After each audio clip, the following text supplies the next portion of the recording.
often suppress our feelings without even thinking about it. How can we retrain ourselves to honor our feelings and let ourselves experience them without just brushing them off? Questions that need answers. Man, we got millions of those.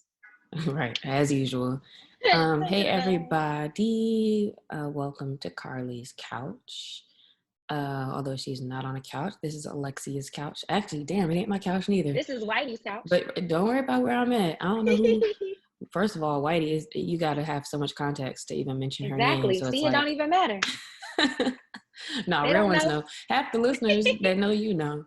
But yeah, I am virtual today. I am in Dallas recording this, but I'll be back by the time you're listening to this, everybody. So hope you're having a good start to your week or week, whatever day you listen to this.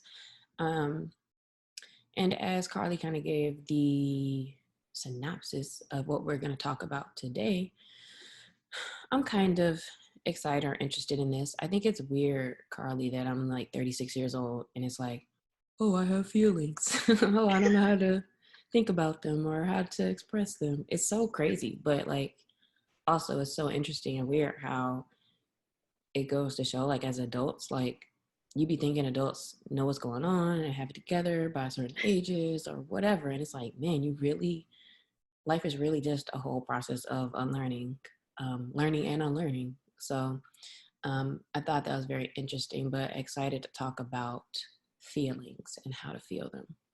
Man, yeah. And that's funny because I always known I've had feelings, but I think that it's a skill that we're not taught to learn how to process them and to deal with them in healthy ways and to not let them build up or not to Mm-hmm. explode on people. It's like, it's an entire process. And I've always had all the feelings. So that's not new, but figuring out how to process and deal with them is. And it blows me how our parents had kids. They had us when they were our age, and they had jobs and they were managing kids and feelings and who were trying to figure out who they were. And our generation is different because like a lot of us are still, single or not married or married and not have kids. And, we still have had a lot of time to get to know ourselves and to continue healing and growing. So I think it's very interesting, but I'm glad that these conversations are coming up because they're so necessary. And this is what allows us to break those generational curses and allows us to be like the best versions of ourselves. Yeah. And I want to know too, like you said, you've always felt the feelings. And that you still learn to process them. But in my experience, it's not even like I'm all the way at square one with that, where it's not even about processing them. I don't acknowledge them a lot of times or know what they are or don't even let them slightly come above the surface at all.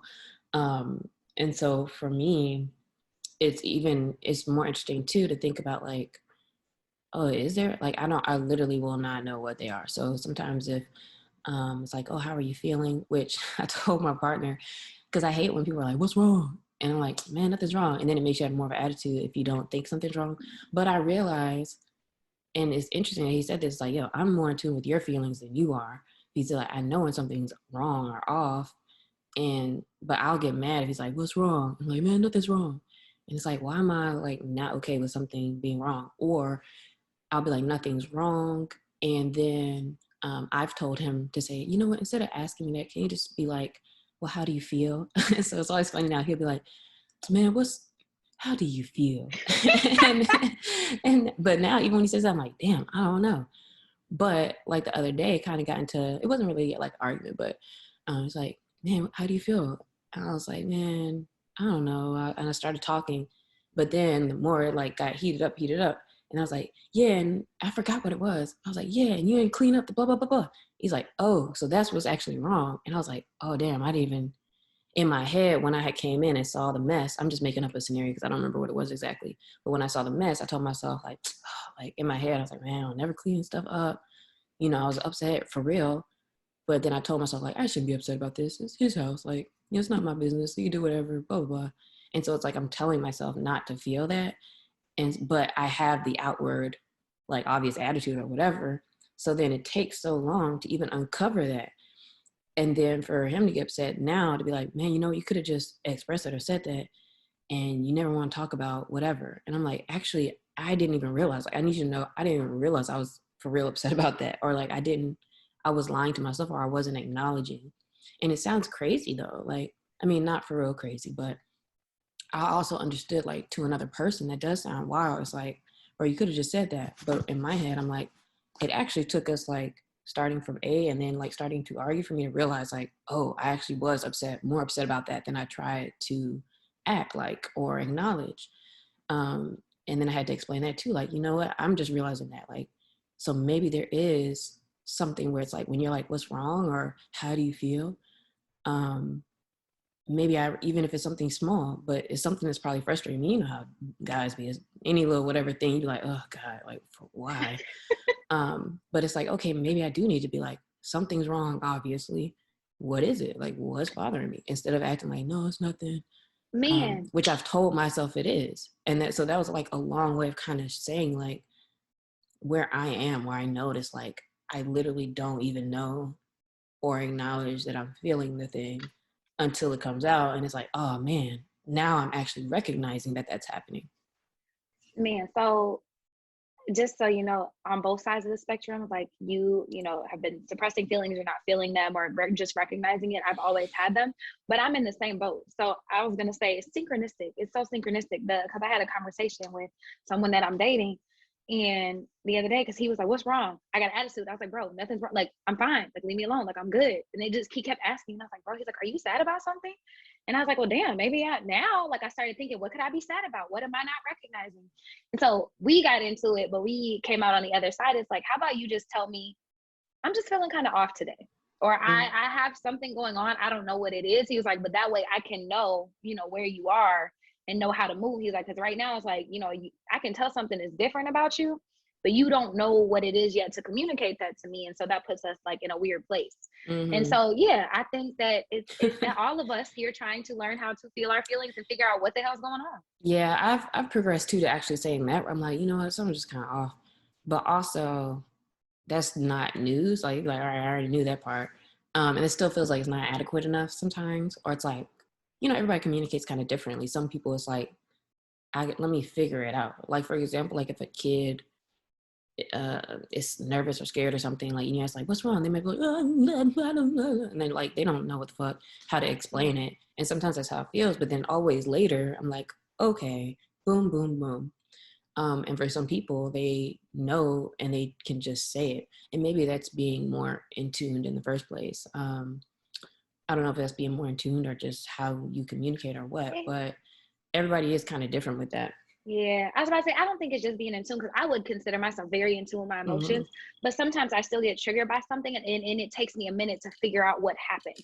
It's like I feel Uh-huh. it, but it's like, oh, where did it come from? And that's what I'm trying to figure out because I don't ever want to, like, when Uh-huh. I share things, especially with a partner, like an intimate partner, I don't want it to like come off like, I'm taking stuff out on them or them. Like I'm very like conscious about Mm-hmm. figuring my own stuff out, but I realize, sharing it with somebody can help you get better at it. But what Mm-hmm. do you think Well, let me got us? go ahead, No, because I I want was to say just, one other thing oh yeah, go regarding ahead. to that is that one thing I've also recognized, maybe within the last 6 months or I don't know, kind of recently, fairly recently in life, but one thing I recognize is that I often feel ashamed of having the feelings. Like if I'm upset at something they're doing, even if it's like, let's say they left a mess, they always leave a mess after they cook, but I feel ashamed for feeling some kind of way, like, damn, I shouldn't care about that. Or if you feel a little jealous, like you saw them liking something or doing something, and you feel a little, you might have a little attitude, but it's like, damn, Mm, I feel ashamed. Like I don't also don't want to admit or say like how I feel, and that's because, and I also don't want to acknowledge that I feel that because I feel like I shouldn't feel those things. So that's one of the things also that I notice where I might not want to talk about it because it's like I feel like I should be, above that feeling or, not be feeling it in the first place. man, stop reading me. Yeah, I was just about to ask, and you answered it. Like, well, what do you think?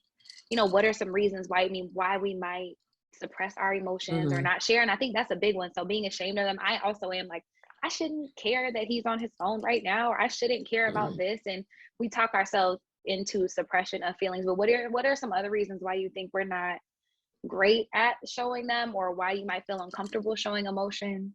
I mean, I think most of it, probably like at least 80, 85% of it will come from like upbringing, and not even necessarily in a bad way, right? We're not saying like, oh, did your mom slap you every time you tried to, cry or something? It doesn't have to be that hardcore, because a lot of times I think we internalize our own version of like how we should be based off of just, the things we see them do or say. So for example, I think one thing I heard from Natalie Lou's podcast, she was like, yeah, people who have a very obedience focused home training, where you kind of know, like, if your parents look at you a certain way, if they're like, hey, get it together, like you get it together. And that could be like if you're fidgeting in church, or it could be if you're doing the wrong thing, or, moving around too much out in public and stuff. And, it's always one of those things, especially with Black families, also, where it's like, okay, we really need to have home training, right? Like when we're out in public, we need to be even extra tighter. Like it's always like them white kids running around all over the place, and even now we look around like they don't have no home training. But that home training, in air quotes for the people not listening, is like the obedience training from your parents, and it tells you almost like I need to be a certain way, and like I have to keep things together, or I need to behave, which sure, that's nice, it is nice to behave, but I think in the interim you also kind of are learning not to act out, not to show out, not to express. um and for sure that's kind of with me. So it's not like my parents were like Nazis or anything about tighten up and walking the line and stuff like that, but you do learn you need to keep it together and present in a certain way, in a calm way. And also it can be for your safety with a lot of Black families as well. Yep. So between that and between needing to kind of show like you're not some barbarian or savage kids or whatever, I think we kind of grow up sometimes where we really like are suppressed a little bit, with just the freedom. Like I really should like see the white kid running around Walmart and be like, damn, he gets to live his life. Although you do also be like, damn, like they are not, they also need to sit down. But Yeah. you know what I mean? Like it's okay to like let your kid be a kid, and they're gonna act out. Like that's how they are. And I think there's a balance there that goes beyond just like, always like tighten up, and be a certain way. Yeah, that makes me think about this lady I follow on social media, and she has like these very conscious conversations with her kids. Like when her daughter like was freaking out one time, she was like, instead of like yelling at her or spanking her or doing something, like pulled her to the side, like, how are you feeling? I'm angry. Okay, well, I need to let you know that you're in control of your mouth, and whatever you say to mommy, like that can hurt my feelings. So do you want to hurt me? She was like, no. Okay, well, how can we express our anger in a healthy way? Yeah, you And gotta I'm have a like, whole lot of yo, patience for that, for it to ooh, do actual baby. good parenting. And I don't even know, because I get it, but also, This kid run around like, oh. But yeah, to your point, I think so much of it is how we're raised and how we're socialized to be. Like, no talking in class. Like, no, you get in trouble. You get suspended. You get sent to after school detention if you in there acting out. If you get angry at somebody, we're not allowed safe spaces of expression. So it's like no wonder we struggle with how to process emotions. And even growing up, like because there was always those like, again, air quote, bad kids in school, and to be able to also like as a kid, you may not know how to be expressed per se, but when you do act out, also you're just being condemned, and nobody's like really, really trying to dig deeper and help you like understand those things, right? And so now you grow up the whole time, and your life is acting out, or you move in a certain way where you've just never been acknowledged in a way to think about digging deeper or thinking about what's really going on or whatever. And it's usually always like something else going on, like, it's trouble at home or in different areas of their life, whatever. And so I think that pattern, whether it's that you express, but you keep getting like kind of shunned, or it's not expressing it in a different way that's not being acknowledged, and or if you just grow up knowing like, oh, let me keep it together, like both of those things are just teaching you throughout life to kind of suppress. Yeah, and then it makes us uncomfortable whenever other people express their emotions. So Oof, and that's me too. That's kind of one of the second things I learned, because it was maybe a while back, like maybe in therapy like a few years ago, where I'm like, oh shit, I don't know how I feel, and I had to like really think about it. And now I'm realizing, like very recently, that I also feel some kind of way when other people express. And it's like, dang, why am I judging them? Or like, why do I think this is a bad thing? Like, and I learned that about myself. Like, oh, I think it's inappropriate. maybe not necessarily bad, but I think it's inappropriate slash a bad thing when other people are like overly happy or like, damn, act like you've been here, or overly upset at something, like, damn, like, why are you letting other people get to you? And it's like, why am I the damn emotions police? Like, that's how it feels. And it's like, oh no, like, I'm glad I'm realizing this, because if I do have kids, which I'm really not pressed, but it's like, okay, that's probably the type of parenting that also brings another person who's like that, because you're always telling them like, yo, don't do that, or snap it together. And I realize like I'm that person now. Yeah, it's interesting because I'm okay with certain emotions like being expressed, but then I am the emotions police in my head on other stuff. Hmm. So I like just thinking about Probably, and also if scenarios. you feel shame about some of yours, then that's also why it's like you feel like you want to tell somebody else, like, yo, you don't feel like that, or it's okay, or whatever. And also, I've always been like what does Stacey Ann call me? She doesn't call me sensitive, but she calls me real time. Something about real time emotions. She was like, "You are the most real time emotions having person I've ever met in my life." Um, Really? but yeah, like because I'm sensitive. I'm a very Mm, sensitive person, but I've always been like made fun of that. So when I was little, like my cousins always like used to get on to me for having feelings and being that mm, person and all that. So we just don't do that. So probably, and me feeling like I have to keep it together and have to present a certain way, and then also getting teased and made fun of is like, now when I see other people doing it, the same thing is like, pull it together, bro. Like, get it together. mm-hmm. But it's like inside, I be sniffling and stuff Yeah. myself. My partner hates, I always like want to say like he's emotional, but then when I say that, he gets emotional and it's like, man, it's not emotional. Like, I hate when people call us emotional and talk about cancers and stuff. And I hate when people call cancer emotional. We're not emotional. I'm just what do you say? Not even passionate, but something else too. And he's like, emotions. People always use emotions to describe somebody in a negative way. So don't call me emotional. And I'm like, well, first of all, I'm not saying that it's negative, but like, look at you right now, like, and it doesn't register. So I just don't say it anymore. Like, I just like, okay, you're being passionate right now or whatever. But it's like, I guess because also to him, and I guess in general, that's the reality of the situation, is that people view emotional as a not a good thing. And I know I do, right? Like, even if I looked at like old tweets and stuff, I talk about like, why are y'all so emotional, or like, you really do see it as like not a good thing.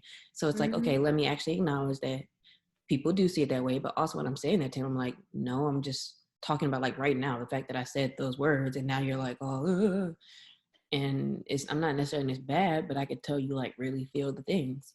um but that's not a bad thing. um and I don't know how to like retrain myself exactly to get to there, but I definitely notice things now more where I'm aware, like, oh, I'm trying to suppress somebody. It's easier for me to know I'm trying to suppress somebody else. um I've been with two different therapists. I just switched maybe in the last 4 or 5 months. And the other lady I'd been with for a while weekly, and then it took, it was like every other month or something, and like every few months type thing. So it's not like I'm in there every week with her, or was, but I'd never felt moved in like a session or anything. And I think I'd only talked to my new one maybe 3 times. This might have been the second or third time I talked to her. And I was actually, this is like the first time, like in a session, I was like, dang, I'm about to cry. And like, I didn't want to talk. When you could tell if you say anything, it's going to be like, and so I was just like, you're just sitting there like, mm. But like my eyes are getting watery, my throat's getting all dry. And the fact that even in those times, I'm like, shit, like, damn, I do not want to like be crying. Like I don't want to be doing that. And I don't want to feel what it, like, the sadness or the disappointment or whatever. And it's like, but I also felt like, I was like, damn, that was good though, because I've never actually got emotional in a session. But to do that was like, I actually had like, not had a breakthrough, but like I'd actually connected some dots, and I was like, oh shit, like, and the way she talks to me is really like, I be feeling like she going through the same thing. She'd be like, yeah, I get that, me too. And I'm like, oh, like we both be having the same exact like problems. I'm like, oh, all right. And one time, like she be crying. I'm like, I can tell she's getting emotional more than me sometimes. But the fact of it is like, it was just weird and interesting. Like, yeah, I've never done that, and I have not cried. Like, the only person I have cried actually in front of my partner a few times. Like, I don't know why I don't care in that scenario, but it just feels bad. It feels weird. It feels out of control, maybe. So that may be a thing if you're a control person, going back to your question way back about like what keeps us suppressed. But I just think it's so interesting that like I will do anything it takes to not feel. Like if we're having a deep combo and I start to kind of feel like, oh, this might kind of make me feel some kind of way, I'll start fidgeting. I'll redirect the conversation. Like she'd be catching me like, oh, you start talking about something else.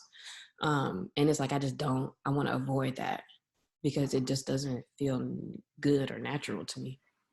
Man, but you're talking about you don't know how to retrain yourself. You're retraining yourself. First of all, shout out to your therapist. That's amazing. That you're, Yeah, she's so and shout out to fire. you.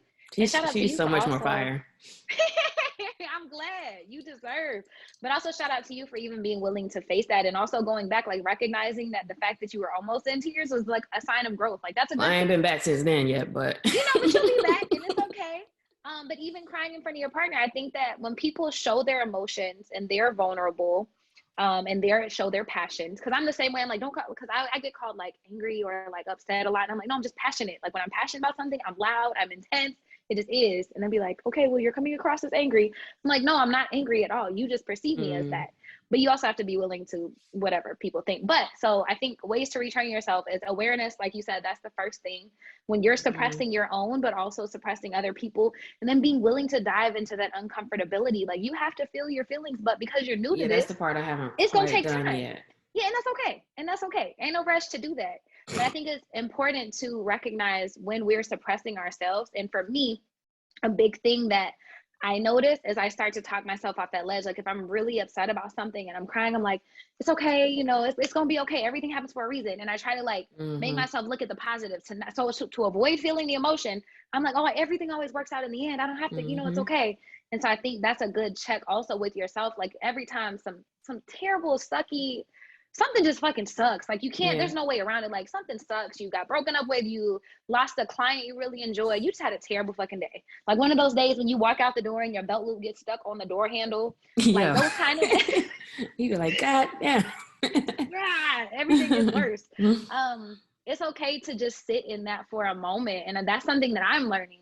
And like I said, I consider myself very well versed in feeling feelings. And even I like notice me trying to make it all better and like look at the sunny thing and not actually feel the feelings, which is the point of like meditation. They say like the first level Mm-hmm. is like learning how to clear your head. The second level is learning how to sit in your shit and to feel it. Mm-hmm. Mm-hmm. Mm-hmm. Yeah. I think there's a few ways that we do what you're talking about, where it's like you try to like fast forward to where you think you should be, or to the positive and thinking positive. Whether that's there's a reason for everything. Oh man, that's probably for the best, or they probably wasn't gonna end up working anyway, or it's like you tell yourself all those things, and it's okay to just be like, damn, like this does not feel good, regardless. And so now, what does that look like? Like, what does that look like to not just feel that, but like, and not necessarily process it either. Maybe it is feeling it. Like, what does that look like to be like, all right, I'm to first acknowledge I'm angry right now, and then what? Like, Um, it can be different things. So let's just say like you're frustrated and upset, like you're just like irritable. Like I would say to notice how it feels in your body. Like if you're just irritable and people are like, what's wrong? You're like, I don't, like in your head, I don't know, nothing, whatever. So if you're sitting with yourself mm, to recognize what you're feeling, and the feelings will actually helps me. We posted a long time ago, but it actually helps me try to figure out how I'm feeling because sometimes I don't know. mm-hmm. But then That is just the sitting first there, good sign, because when you yeah, feel well, maybe something. yeah, like I always know I'm like, man, I'm not in a good mood, or I'm feeling off, and or I know how it kind of feels when I'm like trying to suppress it, like when you start getting like a little tight in the chest or some, dry throat or whatever, but I may not stop to think about it because I'm trying my best to already like avoid something. So Mm-hmm. now let's say you feel that in your body, or you feel kind of like, something's a little off. Then what? Mm-hmm. I would say just try to stay present with your body. So for example, let's say I was really sad about something, and all of a sudden I start noticing like, oh, I feel sad. So I identify that I feel sad. I'm like, man, I have a knot in my chest. Like, I feel like I'm about to start crying. And then my brain is like, but it's going to be okay. Stop that. Stop all of that Mm, chatter. Whenever your brain starts to try to just like get you out of it, either by like telling you it's going to be okay or by starting to make up a scenario. Like, for example, have you ever felt sad and like not known why? Like, our brain will try to start to make stories. It's like, oh, well, somebody didn't call me back yesterday. So it's like we mm. start to intellectualize our feelings. Like, oh, I feel like this because of X, or I feel like this because of Y. And that's another way of not feeling our feelings, which sounds crazy, but we get Because you're trying to feelings. make too much sense of things. Yes, Oh yeah, I exactly. definitely do that. Because That's what this our is brain almost does. similar to what have we talked about before? Where it's like you try to achieve your way through things. It's like Hmm. if anything that's happening, you want to be able to explain it or like Hmm. make it make sense. That sounds kind of like also like kind of how he talks in like Untethered Soul, where it's like, you know, your mind is constantly trying to make it make sense. And you can Yeah. either like do all this extra to like go around it, or it's like, how can we actually just go right into it and like let us feel it?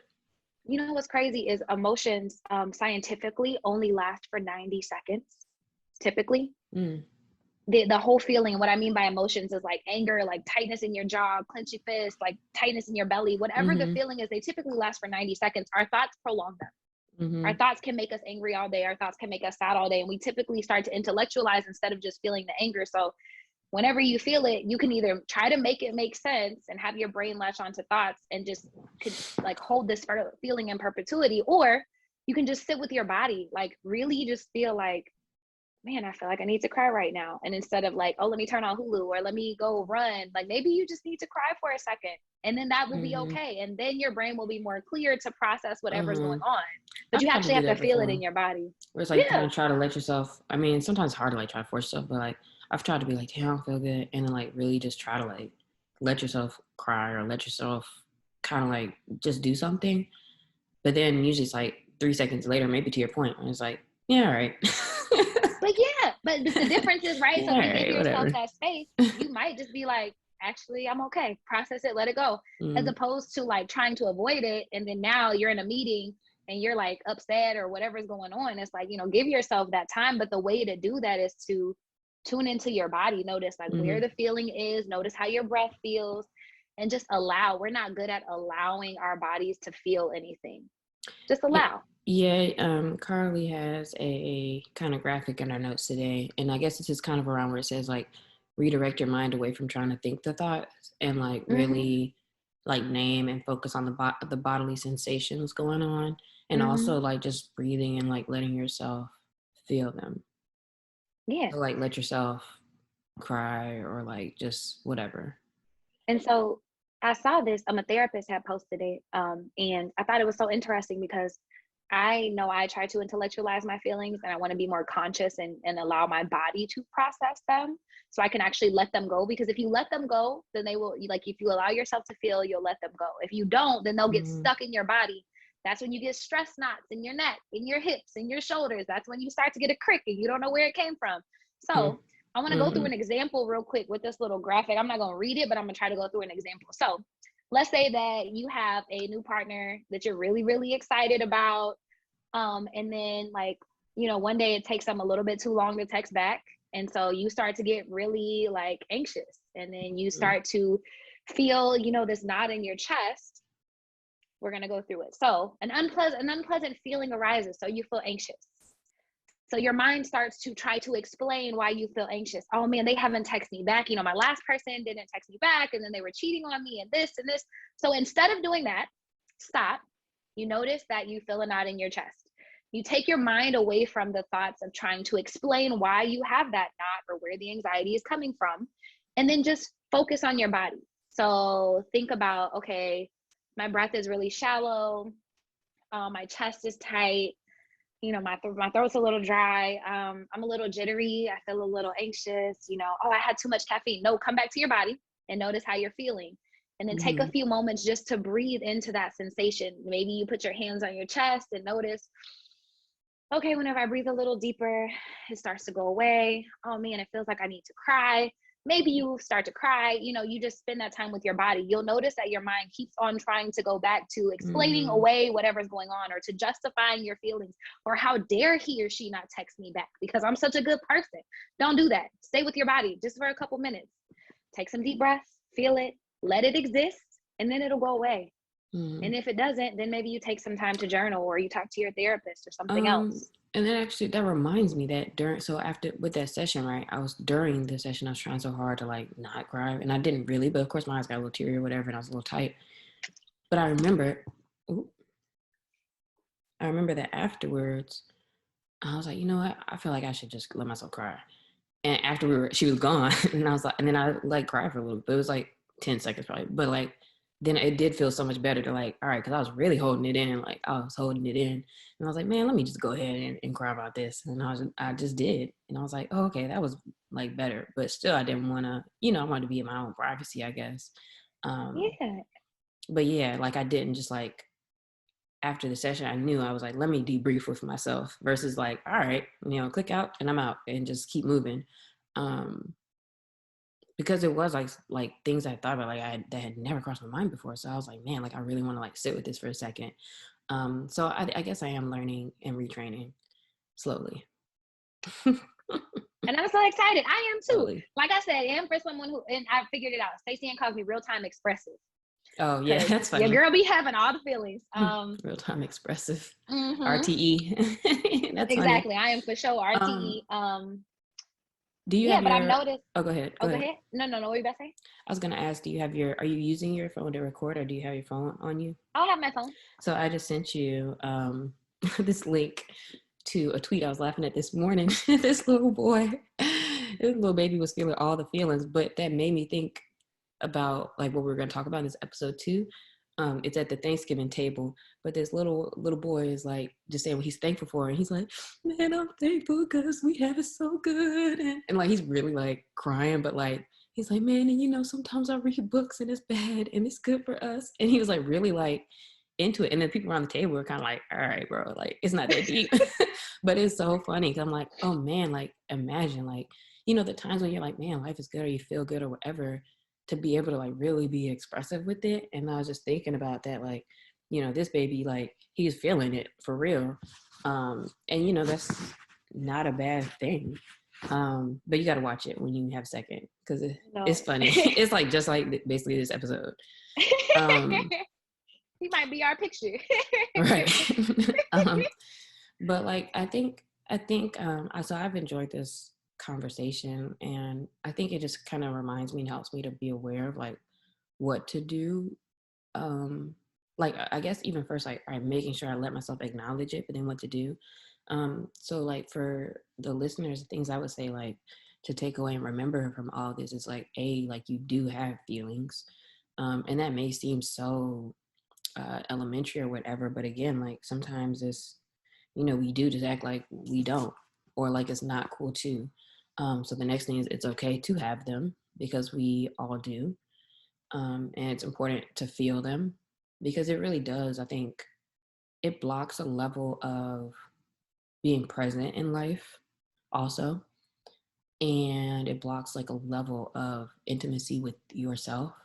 Mm-hmm. And it kind of blocks intimacy with other folks when you're not when you're not acknowledging your own self in those ways. So it is important to feel those feelings. And then for me, like where I'm at is just continuing to see, like, okay, making sure I know where am I, or like, what is this, what's going on, or that something is even going on. And then just still working, I guess, on feeling it. Because I think I have started to notice that, like, when I do feel them, it really doesn't, it's not like a long thing. Mm-mm. Um, and then you can kind of move on too. So it's one of those maybe things where you just have to recognize, like, oh, it's actually not that bad, or it's not, that deep. Um, versus you're avoiding a thing that you think is going to be something, and that's just makes it even more extra than it needs to be. So yeah, go ahead and feel it. That's what Yeah. we talk about today. Feel all the feelings. And know that we're human, so you're going to have them, whether it's hormonal, whether it's life, whether it's whatever. Like, you're gonna have feelings. I would say for people who already have all the feelings, like, let go of the shame. of having them and expressing them, and recognizing that, not expressing in a way that you want or that you're used to, like hiding your feelings, can block that intimacy for sure. Like I've noticed before, it's like, if I know I'm around people who don't really feel feelings like that, I'm not going to be as expressive, because Mm. unless it's Stacey Ann, unless, Mm-hmm. because I don't want to make them feel uncomfortable, but then I feel weird and I'm like, they're Mm-hmm. judging me. And then it becomes this weird thing. So like, even Mm-hmm. that, just notice that we all have feelings. Everybody does in the Mm-hmm. world, and to take time to express them. I'll put the little graphic in the show notes. So if you want to practice, you can do that. I know that I'm still trying to get in touch with myself and feeling my feelings, and actually like expressing them. And I'm doing better about communicating with, a partner about where I Mm-hmm. am in space, and allowing myself to be vulnerable with them too. So feel all the feelings. Hit us up Mm-hmm. at Carlie's Couch. Let us know how you're feeling, and how you're working on feeling those feelings this week. Mm-hmm. Yep. Leave us 5 stars. Leave a review. Let us know how you like the show, what you learned from the show, what you want to see from the show. And do we have a shout out this week? We do. So this week's shout out is Alayo Waist Beads. And it's an ancient practice for the modern girl. I was gifted a couple sets of waist beads, and I went, and it's this very beautiful experience. The woman, and I do not remember her name, but I'll link her website and her Instagram so y'all can support her. She talks about the history of the tradition coming from Africa, what it means. She hands out like information on all the chakras and the different colors and the stones and what those mean, and how it can be a practice for both weight management and energy healing. And I just thought it was such a cool experience. I've made my own waist beads before, and done that with some friends and Mm-hmm. have like a little waist bead party, but it was something cool about going to a place, to a woman who's dedicated her life to this, and Mm-hmm. to sharing this with women, which is really beautiful. So definitely check her out if you're in LA. But I think she also ships. So even if you're not here, I think she can also ship waist beads too. And then that means you have to put them on yourself, I guess. I think someone else will put them on, but she'll probably include like instructions on how to do it, or Mm-hmm. like a video. Like her stuff was like, her website's nice, like all those things. So Okay, cool. Yeah, check that yeah. out in the show notes. And then this week's question of the week, Carlie, what's the most unusual thing that you've ever eaten? um, I would say a roasted ant from Colombia. Mm. So whenever I was in undergrad, one of my TAs, he was Colombian, and he came back from Colombia, and he was like, I brought you all a delicacy from Colombia. And we were like, okay, cool. What is it? He was like, you got to tell me if you're going to eat it first or not before I waste it. He's like, because these are expensive. Bro, that ant, if you're watching the video, that joint was like that big. I about to say it had to be big, huh? Yeah, it was a big ass ant. Like Like that's the length or that's how that's tall? the height. That's the height. That joint was like Ew. that big. And he was probably like that wide, like equidistant. But he poured a whole bunch in my hand. I was like, oh God. So I just tried them. Like, but they kind of taste like roasted peanuts. Like, have you ever had like It a was burnt like a peanut? freeze dried or like I had stuff on it. No, it's like they seasoned them mugs, tossed them in a thing, and popped Mm. them in the oven or whatever, and roasted them whole. They're like Mm. roasted peanuts. But they kind of taste. There was like how peanuts have the crunch. The ants Mm. didn't have the on the inside. It was just the outside, kind of weird. It was weird, but Probably had no yeah. nutritional value really though either, huh? I mean, maybe a little bit of like a sprinkle of protein. Interesting. What For about you? me, I would say I know sheep it's some eyeball good. soup. When I was in Romania when I was 16, like 2001, and we were going to like different people's houses who lived there, and they were just like feeding us, and it was just like, man, I'm gonna just have to eat whatever they giving me. And it was this soup, and I was like stirring it, and I was like, it was like eyeballs, and there was sheep eyeballs in it. It was just really weird, but it wasn't bad. It's just I'm gonna say, weird. was it good? I remember the broth was good, but I don't really even remember eating like the eyeballs like that. But also like in the Bahamas, we have sheep tongue soup, but that's different because like the texture is just weird because it literally is like a tongue, Oh, I like bet I've pieces of had tongue. lingua, like beef Mm, in the Philippines. My dad did that to me. He like it that's made me probably try something that's before probably he told me similar. what it was. It was beef tongue. So like having it chopped up, but like the eyebrows was like, eh. And then I'm pulling a Carlie, I guess, because also in Romania I had like Ha! cow brains. I ate cow brains at a restaurant also, but that like none of this stuff was bad really. It's just different. Okay, man. Actually, I'm gonna be myself again. Cuy. Whenever I was in Peru, I had guinea pig, Mm, and that's no, interesting. it doesn't come out looking like a little guinea pig. It tastes like chicken, but Mm-hmm. it's I guess they're larger guinea pigs. But yeah, like And little. then They look like the like pieces of meat. Mm-hmm. Mm. That's fine. But it's Yeah. like a delicacy there. It's like a thing. Yeah. Kui. And if you go to China, you eating everything. So Everything. yeah, so I'm good on that. Because sometimes it's like, all right, y'all taking it a little too far. Yeah. But yeah, those are the top things I could think of. Yeah, I turned down a roasted scorpion whenever I was in Thailand, but not because it was a scorpion, but because I didn't want to get sick from street food because I had just gotten sick in Yeah, Vietnam. So right. I was like, I'm good. Yeah, that's street food. That's how a lot of people get sick for sure. So listeners, let us know maybe something unusual that you've eaten. Again, we hope you appreciate it and enjoyed the episode. I did. Me too. And we will see you next week.